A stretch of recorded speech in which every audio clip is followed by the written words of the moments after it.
Hello, everyone. It is Feature Friday here in Trailblazing Leaders. I want to thank everyone who's not only joining us live, but watching the replay. If you're catching the replay, thank you so much. I have a really sneaky suspicion this is going to be an incredible interview. The pre-chat is already amazing. I'm totally in love with Elektra. Elektra, thank you so much for coming on the show today. It's really an honor to have you. Thank you so much for having me. Thank you for everybody that's taken the time to tune in. I know it's Friday. Everyone is very busy prepping for the hot weekend. So I just want to thank you in advance for taking the time to listen to us have this great interview. Your energy just pops off the screen. I love it so much. And I will, I get so excited that I just will talk and talk and talk and talk. So I wanted to pause there for a second to give you an opportunity to say hello. And I'm also going to throw the mic right back to you because you are a trailblazing leader. You joined this community. Not only are you showing up in your life, in this community, but what you do as your profession is an absolute trailblazer. And I would love now to give you the opportunity to tell everyone about what you do. So with no further ado, Elektra, tell us what makes you a trailblazing leader. What makes me a trailblazing leader is that I'm fearless and I try to lead my personal life and my professional life by example. I try to lead my life every day knowing that my name is attached to everything that I do and I want to produce the absolute best work every day. And I want people in my professional life and my personal life to know that I am dependable, that if there's a problem that I will be the first person there to at least help to resolve that issue. I might not have the solution, but I will be there with you to brainstorm and figure out what the problem is and how we can effectively resolve it. I'm not afraid to make mistakes. I make mistakes all the time. I welcome mistakes. That's what helps us grow as individuals and professionals. And I think that once you lead that way, that you show women and young professionals and everybody in your life that you can make mistakes and that you can succeed and thrive, that makes you a trailblazing leader. I couldn't have said it better myself. If I had a spare mic, I'd drop it. Boom, mic drop. Okay. I'll do the wand, right? This is my queen wand. We'll do the wand drop. All right. So thank you so much. So tell us what you do specifically. I've been talking about it in the group. You're an immigration attorney, and we did talk a little bit about what that means and the kinds of things that you see.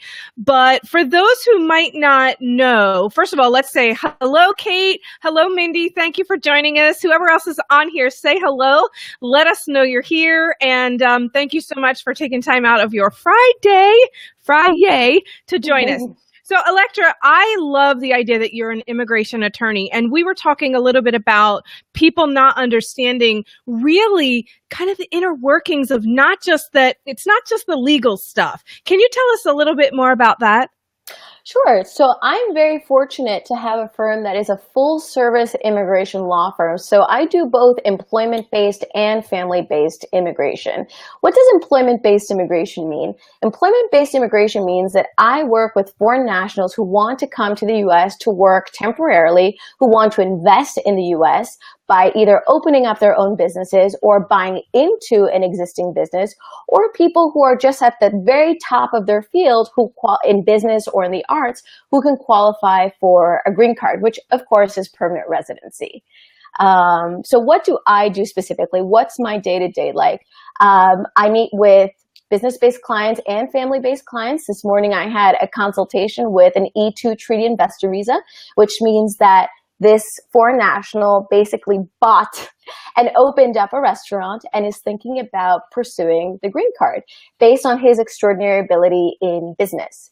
And what I was alluding to earlier is that every single day, every facet of our life, we have these foreign nationals that work in business, that work with us, that work for us, and that help us. From everyone to a restaurant owner to the person that's helping you, with tech support on the phone, with maybe your au pair. These are all different types of employment-based immigrants. And I work with them every day to help them enrich themselves, and most importantly, for them to enrich our American economy. What an amazing take. I think when we were talking and just now, you really allude to a lot of things that what you do is really help keep the system working. And I love when you gave me some of your comments about helping people live the American dream. And I think some people forget sometimes too that just as an online entrepreneur like myself and so many other in the community, you are living the American dream. And while you didn't immigrate to America yourself, somewhere along the line, someone did, unless, of course you're Native American, and I don't even know that whole backstory. So I don't even get lost in those things. But the point is, at some point, someone in your family had that dream and you continue to live it out. So one of the things that I find interesting, and we talked about, it's all about the story. The story is really why we're here and what makes life so interesting. What would you say is a really cool story that you could share with the audience about part of your work, and maybe something that's been really rewarding that keeps you showing up every single day as a leader? You're absolutely right about the backstory and the story being very important. I am first generation American. My parents are foreign nationals. My mother is a very strong Italian mother. And my father is from a country in West Africa called Côte d'Ivoire. So I have been around all different types of cultures and faces and languages my whole life. And probably one of the most important stories in my career that's occurred was a client that unfortunately I was not able to help legally. He did not have any sort of immigration options. But because he was so humble, and it's just a part of my nature to just want to help people, to try to help people be the best that they can, that with this client, I was very upfront. I told him legally, you have no options, but I will take it upon myself to help you have different options so that your day-to-day is not scary. I think it's very important to empower people, whether they're your clients or whether they're your sister, to empower people with information so that they can help themselves when the time comes where he can or she can make that change in their immigration status. So what I did for this client was I put him in contact with a nonprofit. I'm very active with nonprofits here in New York. I think it's very important to give back to the community, do pro bono work.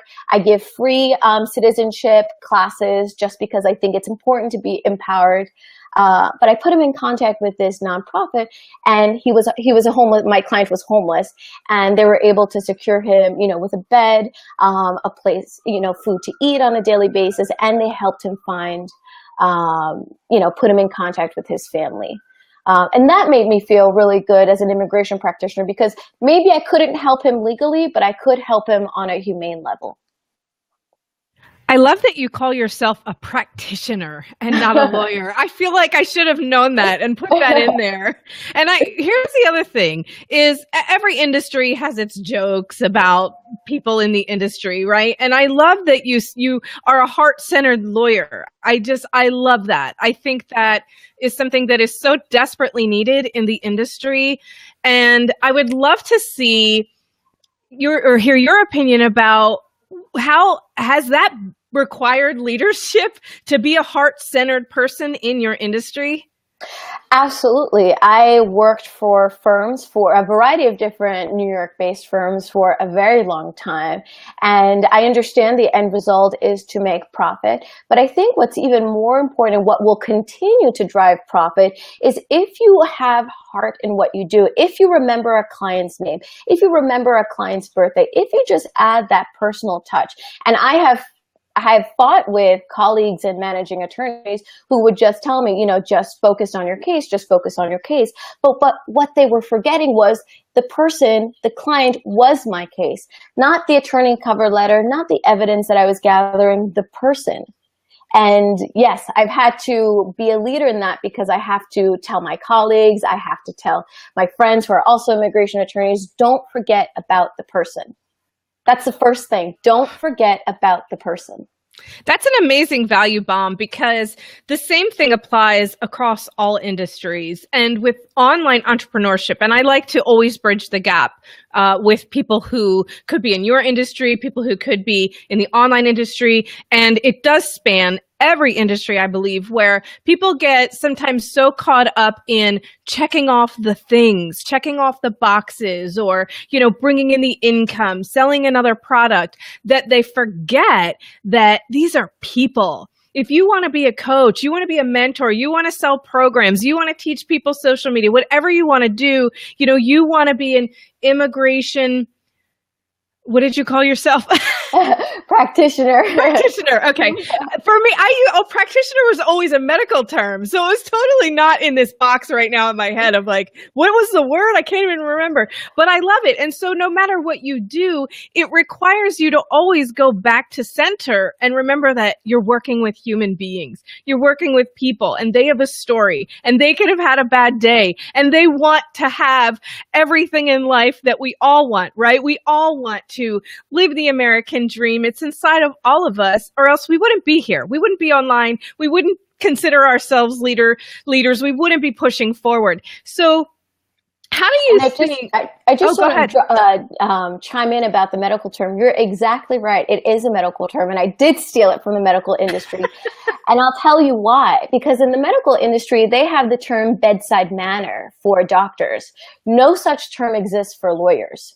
There's no term to describe, a personable, social, friendly lawyer, because you want a doctor, just like you want your lawyer, to really think of you as an individual, to not just categorize you as a number or as somebody on their docket. So that's why I stole the term, because I wanted people to think about medical doctors have bedside manner.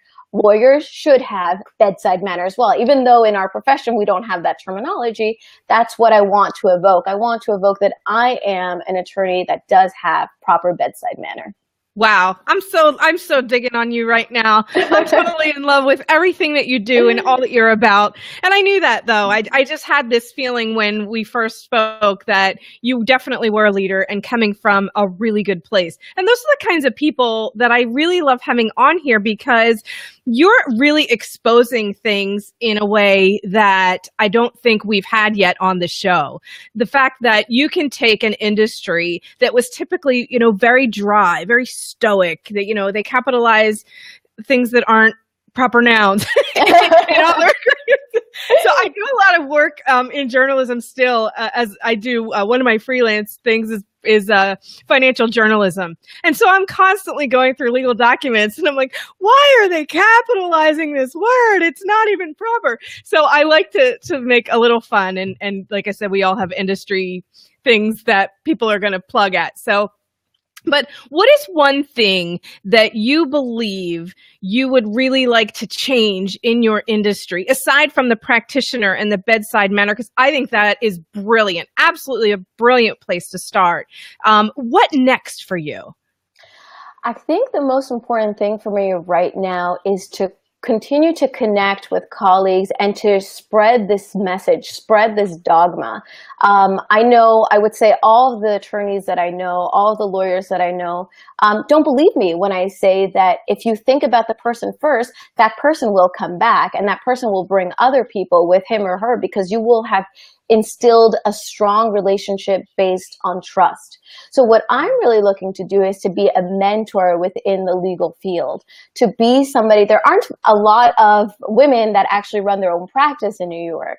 You would think that there are because it's New York City, but there aren't a lot of women who run their own practice.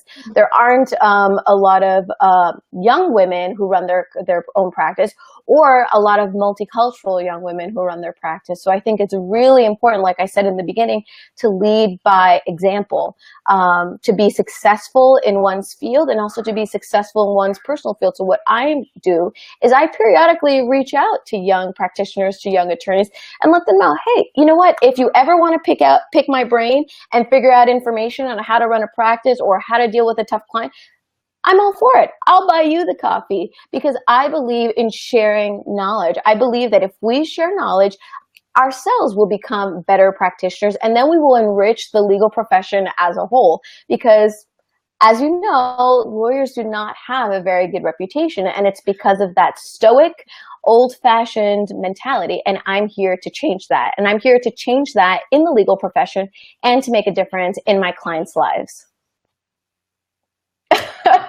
One drop. This might be one of the first interviews where I'm a total fangirl. I'm like, oh, it's my turn to talk. I love what you're saying, though. I picked up on that when I was reading your stuff and doing my research. And I was like, wow, young woman in New York. I didn't pick up on the multicultural because I'm mostly blind to that, honestly. Okay. And which is one of the things I actually love about myself, that I see hearts, not colors, not, all these other things. So I love that you are a young woman. And I thought, gosh, I wonder how she's doing that. That was the one thing I thought about was, wow.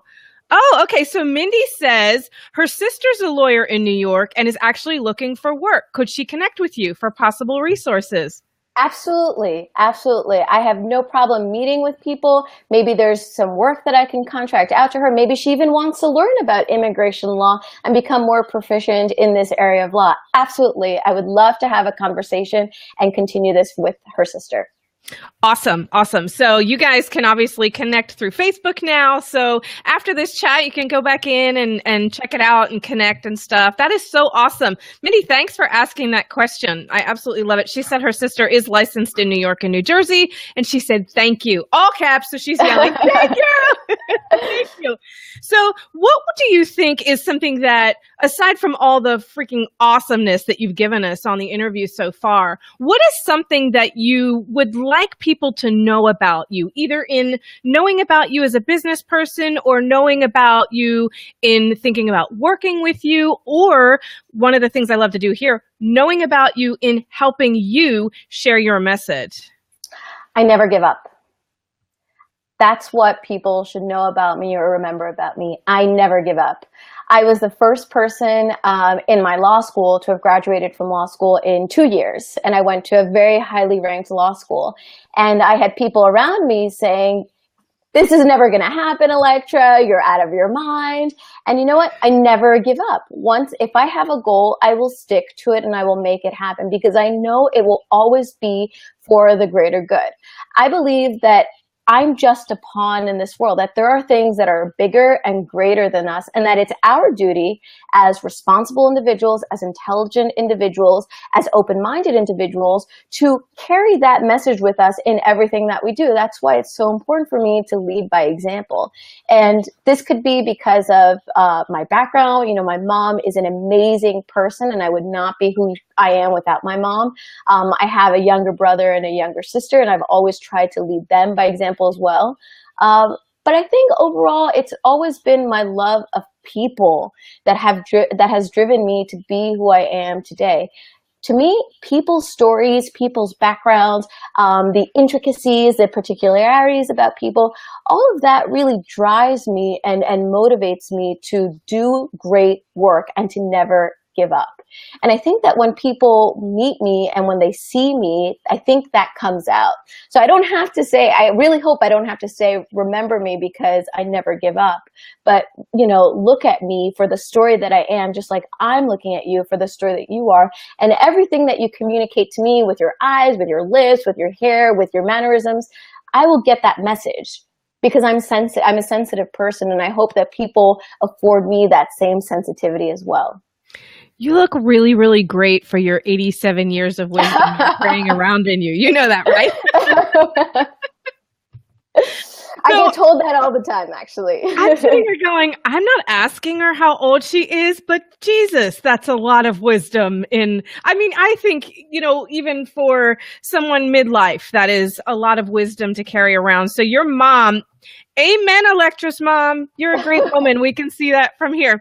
So one of the things that everyone has to go through, and you alluded to this a little bit earlier when you talked about you welcome mistakes. You welcome, people don't like to use the word failure, whatever, you know, it's all perception. But what is, would you say, maybe one or two things that really were difficult moments for you that you had to overcome to get where you are right now? Because one of the things I like to do, and it is the story. So while the great story of, like, you know, the beautiful picture right here is perfect, everybody could benefit from understanding when they have a bad day, somebody else has also had a bad day or week or month or year or whatever. So can you share that with us? Yes. Before working in New York, I actually worked abroad in international business transactions. So I worked in Spain and in Italy, drafting contracts for companies. And I also went to law school abroad. And in Europe, it's a civil law system. And in the US, we're a common law system. So when I moved to New York to continue to be a lawyer in New York, because I was a lawyer abroad as well, I had a lot of difficulty. People thought that I was a foreigner. People saw all of my foreign experience and didn't think that I had what it took to work in a US law firm. So for my first year in New York, it was very, very difficult. It was very difficult to get my first legal job and to prove to, the legal community in New York, which is very, very competitive, by the way, that not only can I do this work, but I can bring more to the table because I have all of this experience from abroad. There aren't many attorneys who have had both US experience and European experience, and I have both. I went to law school in Europe, I worked in Europe, I went to law school in the US, and I worked in the US. So it took a really long time to get the first job. And I think the most difficult thing was accepting a job in a law firm where I was paid with 2 law degrees and with an undergraduate degree, I was paid $10 an hour. And I told myself, Elektra, this is an opportunity to prove how great you are. It's not the money, because $10 an hour is not a lot of money. It's not the money. It's just the opportunity to show people that you'll never give up and that you will get to where you want to go. So I took the job. It was the only job that was offered to me. I took the job. And I worked 17 hours a day. And to this day, my old boss still raves about how great I am and still asks me to come and work for her. But that ship has sailed. It was a wonder. I mean, I had a great time working for, that person. But $10 an hour for somebody who has 3 degrees in New York City, where expenses are really high, our rent is really high, student loans are really high. It was a difficult choice to make. But yeah. It was an investment in my future. I could have taken non-legal jobs that paid more, but I decided to take the legal job that paid $10 an hour because I knew that it was an investment in my future. And I was right. Sometimes it's awesome. Best to do things not for money, but for the experience. Yes, what an awesome testament right there, that if you just plug away and put the ego aside and understand that whatever I'm doing right here in this moment is really about the better good for me and the greater good for the people around me, and things are a stepping stone. And I think that I'm going to pull this back to online entrepreneurship because I love to do that. But I think that, I think that people lose sight of that. They think I'm not here right now. I had expectations of this, as I'm sure you had expectations of making. I think 10 years ago, I actually took the exam, and it was like the starting salary in the area was like $150,000 for a lawyer. And so I'm sure you see those numbers and you're going, this does not equal $10 an hour. Because if you worked because if you worked 5 days a week for 4 weeks, that's like $3,400. That doesn't total $150,000 a year, Not at all. Yeah. And in New York, which, oh my God, I know how it's so ridiculously competitive.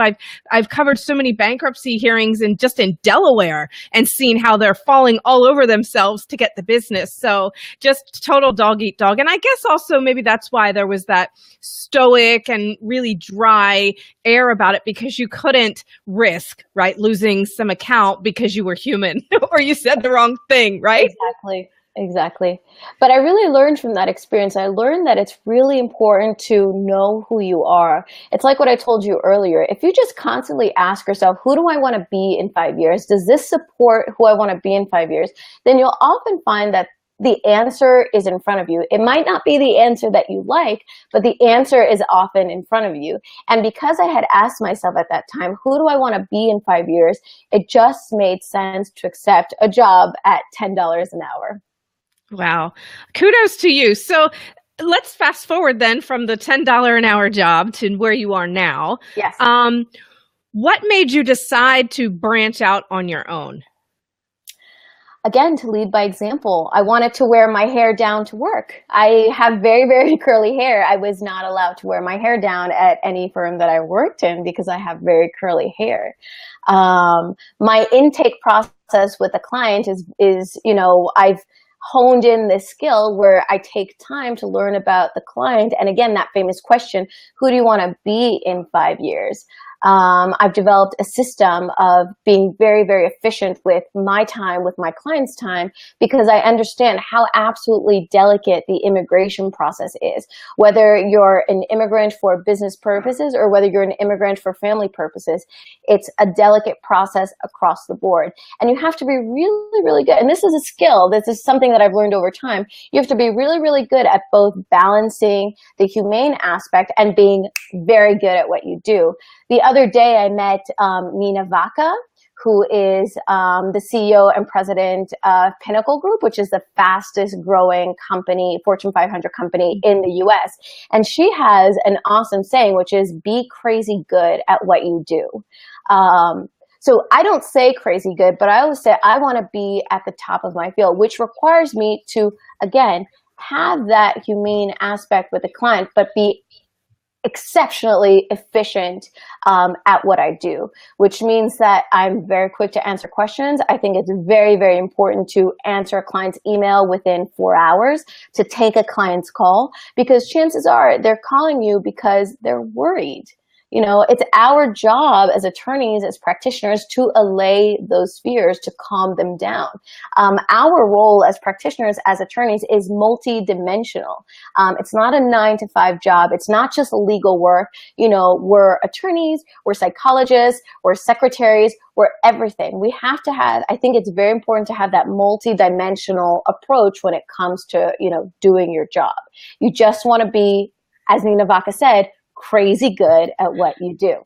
I totally wrote that down. That's going to come out at some point. I'm like, wow, I love it. Because, well, I love crazy good because for entrepreneurs nowadays to stand out, you have to have a certain element of crazy, and crazy can mean all different things. And I love it when you're saying, they told me I couldn't do it in 2 years. So I said, watch me, right? It's that kind of crazy too. It's being willing to fight the odds and to bust through. And I love that aspect of it. So Mark, by the way, is my husband. Thank you for watching. He said, Elektra is simply awesome. True trailblazing leader. And I agree. Thank you, Mark. I've been in absolute awe the entire interview, and I've interviewed a lot of people in my lifetime. And you are such a refreshing change. I can see that you are definitely leading a movement in your space. And I just honor you and I welcome you in whatever way I can to this community. And I also want to, you're welcome. I also want to remind people that if you have questions, if you're on now or watching the replay, please feel free to drop them in. Elektra will see this. She's tagged in the post, so we'll come back in. And the other thing too is that for some reason, Facebook, the algorithms are odd now, and so we're not seeing things in the group like we used to see. So make sure you either like or follow this if you want to see additional comments coming through. So Elektra, where can people find you if they want to learn more about you or work with you? Do you have specific programs or ways that you like people to reach you right now? No, I'm very open. You can contact me via Twitter. I am at Elektra Esquire. So my name is spelled with a K, not a C, on Facebook. Or you can just do it the old-fashioned way and send me an email at elektra@yowfirm.com. Perfect. Awesome. So I know Mindy is going to connect with you after the show. And if you have anything else that you think our audience needs to know about you, is there any, because your awesomeness just jumps off the screen here. So is there anything that we haven't yet touched on that you definitely want people to know about you?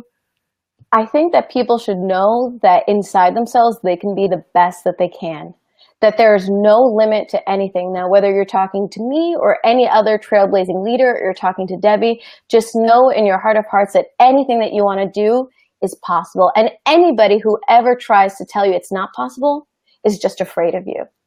That's right. Because how many no's did Walt Disney get before he secured his first loan? It was hundreds. Exactly. So absolutely. Keep the faith, my friends. Elektra, thank you so much for coming on today. If you want, once we're done here, you can jump in and drop your digits so people can just click on it and get in touch with you right away.